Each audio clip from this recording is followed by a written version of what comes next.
Absolutely. There are a number of ways that I do it because it's very individual, right? Not one tool works for everybody, but it's the same principle. Most of us have either been raised or learned to deal with emotions in this way.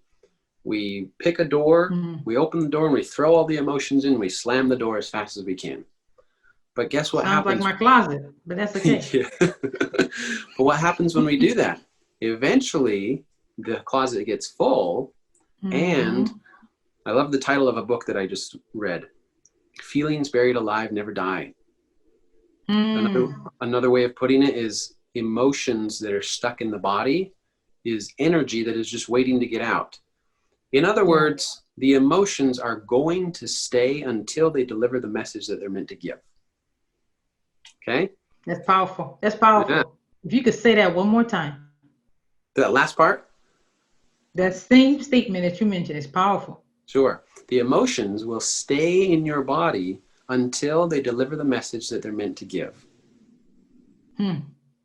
So what do I do? Wow. Whatever tools that works with the person I'm working with, the principle is the same. We say, hey, we don't need to relive necessarily what happened, but we need to give that emotion space to deliver the message so it can go, so it can be released and move on. And my goodness, speaking from experience, life is completely different after you experience something like this. You feel lighter, you feel free, you feel like, wow, life is so much different right now.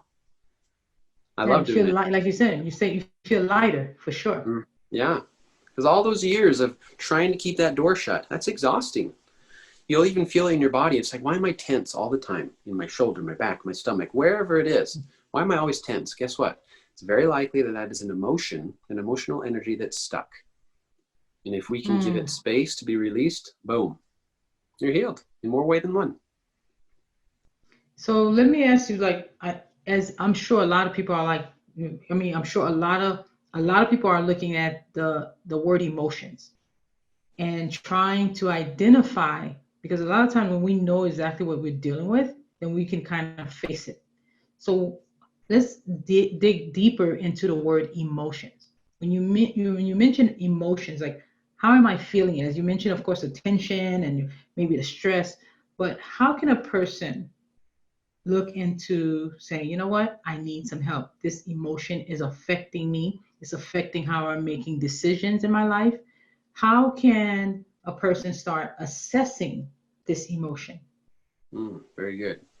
I'll give you one of my tools that I use. I call it the power method, right? When we understand and acknowledge our emotions, we gain power over them. So power is an acronym, PWR. These principles work by yourself, but if you need extra help, then that's where a coach like me or somebody else comes in. So I'll quickly go through them. P is for pray.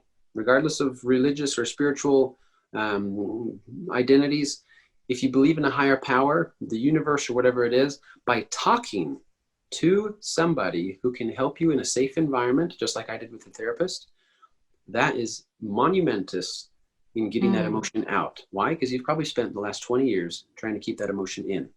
So by talking to somebody, that is a first release. If you're not ready to talk to somebody, then you write about it. That's the W. Write. It's the same principle. It's been stuck in your brain for years and years. But if you write about it, and here's a quick example of me who teaches this, right? Does this mean I have all power over emotions? No, it just means I know what to do with them. So I had a group of friends over at my house for a party. And you'd think, oh, he's going to have a good time. But my goodness, I was so frustrated during that party. I don't know exactly why. And when my friends left, I was just glad they were gone. Okay. And I went to bed and I was like, you know what? I don't feel right. I don't feel good.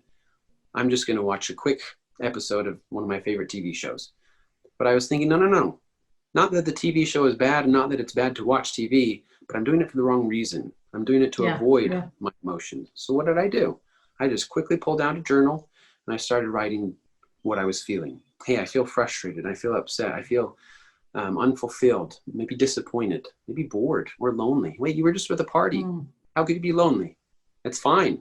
You can still be lonely. I'm telling you. As you were trying to numb the pain. That's you were trying to numb it. Exactly. Uh, Mm-hmm. so as I wrote these things down, then it removed it from my brain. And it can be that simple. That those emotions never bothered me after that. I went to bed great. The next morning, it wasn't like, oh, I'm still bothered by yesterday. Absolutely not. I was free, literally. So this totally works. And the third thing is R for reach out. This has been one of the most healing things that I have done in my experience. When Mm. we hide our emotions because we don't understand them, we often isolate. Because when we hide our emotions, often the emotion of shame exists. And shame says, hey, I can't tell anybody. Yeah. Hide So is we, shame. Yeah. right?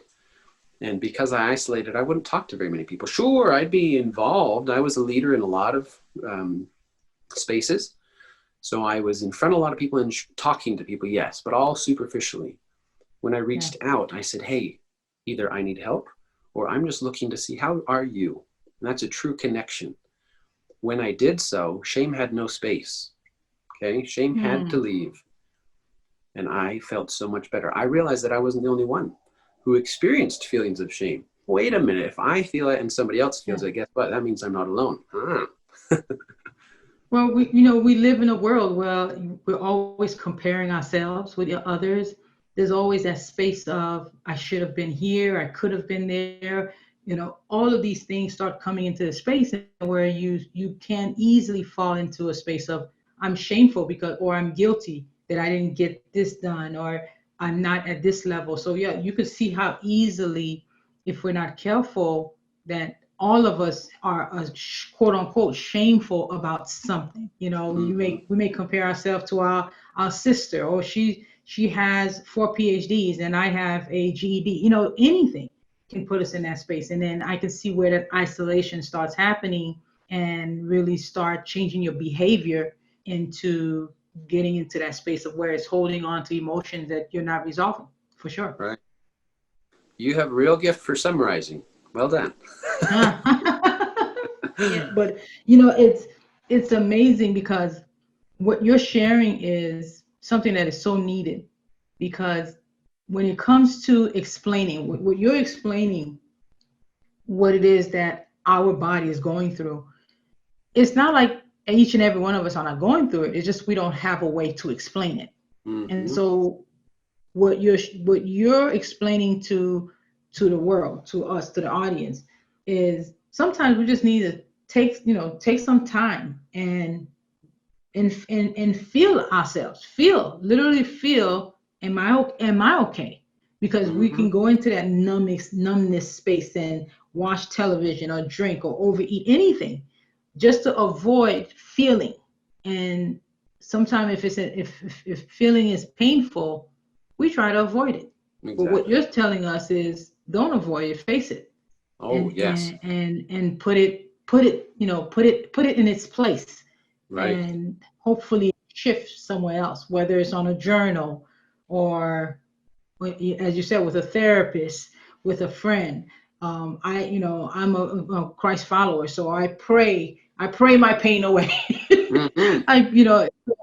We all have some type of method that, to relieve that pain from our body, that those emotions from our body. And it's so important, Exactly. the negative effect that it can have on us. So Right. when you're looking at, you know of all of this that you've gone through this journey of realizing this, and now you're serving others and helping others with, finding hope of saying, you know what, you can finally get rid of this, cloak of pain. I like to call it a cloak of pain, from your back. What have you found to be like really have shocked you, even though you do it over and over with different clients? Like, do you find that something has been like, I'm trying to see how I'm phrasing this sentence, and I'll cut this part off. But do you find that there is something in commonality like you could share with everyone in regards to the first few steps that they can take to get rid of this pain? Yeah. A couple of things that come to my mind. This is so powerful, especially the first time I heard this. I was like, oh my goodness, this is it. Your body is designed to heal, literally Mm, designed to heal. It has everything it needs to heal. So then we think, well, why am I sick? Or why do I have this pain? Why do I not? Most of us, we say, well, where's the magic pill that's going to make me feel better? Or where's the magic behavior that's going to make me forget my pain? Well, my friends, here's something that has changed my life, and I see that it changes others' lives. This message of hope empowers you. The power is in you to be okay. First of all, you are okay. Your emotions right now are valid.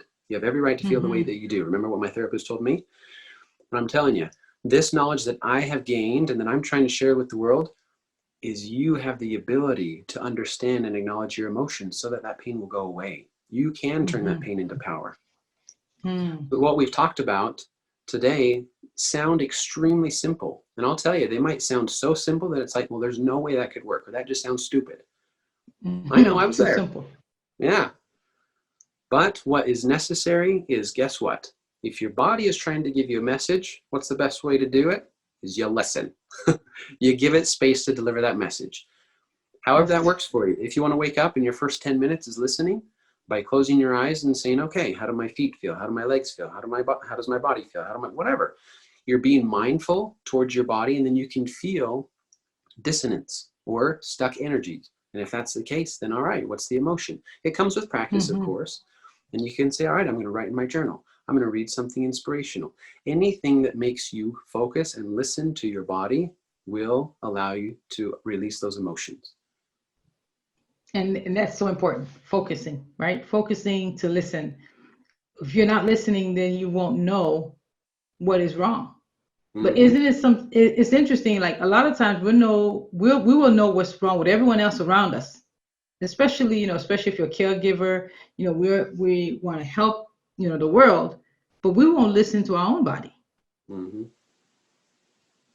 So what are some tips as to how do we value ourselves more so that we can take those steps and say, okay, I need to listen to me. I can run myself ragged, I can run myself tired, but I need to take some time for myself. And sometimes it's just as simple as that. We're not paying attention to our own health, our own emotions. Here's something that came to mind while you were talking. Remember that these emotions are simply the brain's way of trying to deliver a message, right? So here's the analogy that came to my mind, just barely. If you can imagine your emotion, a messenger with a letter, and he wants you to read it. And he says, hey, you're feeling angry, or you're feeling sad, and here's why, and here's what you can do about it. Everything you need is in that little letter. But what we do is we say, well, doctor, can you tell me what to do? Work, ignore this messenger.